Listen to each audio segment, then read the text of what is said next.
Silchar news 24 এ আপনাদেরকে স্বাগতম জানাই। আজ হলো 12 জুন বৃহস্পতিবার। আজকের কয়েকটি বিশেষ গুরুত্বপূর্ণ খবর নিয়ে আসলাম। আজকের প্রথম খবরটি রাজ্য সরকারের অরুণোদয় প্রকল্পের হিতাধিকারী মহিলা সকলদের জন্য এসেছে একটি বিশেষ খবর। প্রতি মাসের 10 তারিখে রাজ্য সরকার থেকে অরুণোদয় প্রকল্পের হিতাধিকারীদেরকে 1250 টাকা করে প্রদান করা হয়, কিন্তু এই মাসের 10 তারিখে অরুণোদয় প্রকল্পের হিতাধিকারী মহিলাদেরকে রাজ্য সরকার থেকে কোনো ধরনের টাকা দেওয়া হয়নি। তবে অরুণোদয় প্রকল্পের হিতাধিকারী মহিলাদের চিন্তার কারণ নেই। আগামী 14 জুন থেকে অরুণোদয় প্রকল্পের হিতাধিকারী মহিলাদের অ্যাকাউন্টেতে আসবে টাকা। সরকারি এক বিজ্ঞপ্তি জারি করে জানানো হয়েছে, অরুণোদয় 3 প্রকল্পের ভেরিফিকেশনের কাজ চলার কারণে এই মাসে টাকা আসতে দেরি হচ্ছে। আগামী 14 জুন থেকে মহিলাদের ব্যাংক অ্যাকাউন্টেতে অরুণোদয় প্রকল্পের 1250 টাকা করে আসা আরম্ভ হবে বলে রাজ্য সরকার থেকে জানানো হয়েছে। এদিকে পঞ্চায়েত গঠনের তোড়জোড় শুরু। সবার আগে হাইলাকান্দি জেলায় হাইলাকান্দির পঞ্চায়েত সদস্যদের প্রথম সভার সময়সূচি প্রকাশ করা হয়েছে। 62টি গাঁও পঞ্চায়েত ও 5টি আঞ্চলিক পঞ্চায়েত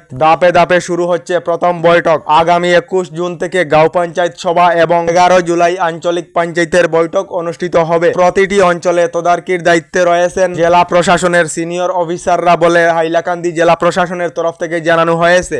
এদিকে প্রেমিকাকে পেতে ও বিয়ে করতে তানবীর লস্কর থেকে হলো তানবীর শর্মা। প্রেমিকাকে পেতে কাছাড়ের যুবকের ধর্ম পরিবর্তন। শিলচর রংপুর প্রথম খণ্ডেের বাসিন্দা শাহাবুদ্দিন লস্করের ছেলে তানবীর আজিজ লস্কর এখন তানবীর শর্মা। শিলচর ইটখলার অঞ্জলি ঠাকুর নামের এক যুবতীকে বিয়ে করতে গিয়ে ইসলাম ধর্ম ত্যাগ করেছে তানবীর আজিজ লস্কর বলে খবর এসেছে। এদিকে রেল যাত্রীদের জন্য এসেছে একটি জরুরি খবর। ভারতীয় রেলওয়ে বিভাগের তরফ থেকে নতুন একটি নিয়ম জারি করা হয়েছে। এই নতুন নিয়ম আগামী জুলাই মাস থেকে প্রযোজ্য করা হবে। এবার থেকে রেলের তৎকাল টিকিট বুকিং এর জন্য লাগবে আধার কার্ড। আগামী জুলাই মাস থেকে এই নতুন নিয়ম লাগু করা হবে বলে রেল মন্ত্রণালয়ের তরফ থেকে জানানো হয়েছে। এদিকে 2026 বিধানসভা নির্বাচনেতে রাইজর দল 20 থেকে 25টি আসন লাভ করবে এবং 2031 সনেতে রাইজর দলের সরকার গঠনের স্বপ্ন পূরণ হবে। ঘোষণা রাইজর দলের সভাপতি অখিল গগৈ। রাইজর দল 2026 বিধানসভা নির্বাচনেতে 20 থেকে 25টি আসন লাভ করিবে নাকি, আপনাদের মতামত কমেন্টে নিশ্চয় জানাবেন।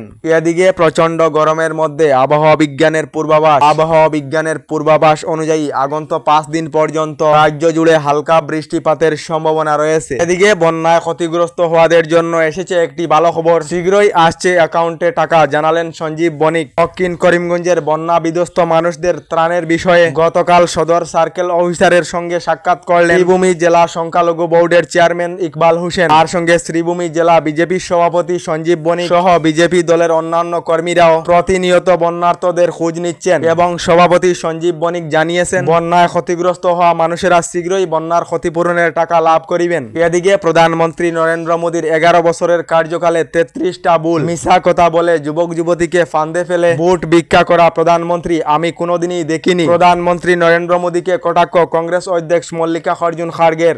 এদিকে মুখ্যমন্ত্রী ডক্টর হিমন্ত বিশ্ব শর্মার বড় ঘোষণা, এনআরসিতে নাম থাকুক বা না থাকুক, যদি আমি বুঝি সে বিদেশি তাহলে এ ধরনের লোকেদেরকে আসাম থেকে বিতাড়ন করা হবে। এদিকে অসহনীয় গরম বরাক উপত্যকা সহ রাজ্যের বিভিন্ন প্রান্তে। আবহাওয়া বিজ্ঞান কেন্দ্রের তরফ থেকে আগামী কয়েকদিন পর্যন্ত বরাক উপত্যকা সহ রাজ্যে গরম আরো বৃদ্ধি হওয়ার পূর্বাভাস দেওয়া হয়েছে। প্রচন্ড গরমের ফলে রাজ্যের বিভিন্ন স্কুল কলেজের ছাত্রছাত্রীরা বেহুশ পর্যন্ত হয়েছেন। আপনারা কেমন গরম অনুভব করিতেছেন কমেন্টে নিশ্চয় জানাবেন। এদিকে রাজ্যের লাখ লাখ দরিদ্র পরিবারদের জন্য এসেছে একটি ভালো খবর। নতুন করে রাজ্যের 3,76,000 দরিদ্র পরিবারদেরকে রাজ্য সরকার থেকে সরকারি ঘর প্রদান করা হবে। সরকারি ঘরের জন্য আবেদন না করা সকলেরা শীঘ্রই সরকারি ঘরের জন্য আবেদন করে নিন। নতুন করে রাজ্যের 3,76,000 পরিবারদেরকে সরকারি ঘর প্রদান করা হবে বলে রাজ্য সরকার থেকে জানানো হয়েছে। আমাদের ডেইলি খবরগুলি ভালো লাগলে আমাদের ভিডিওতে লাইক দিয়ে চ্যানেলটিকে সাবস্ক্রাইব করে নেবেন।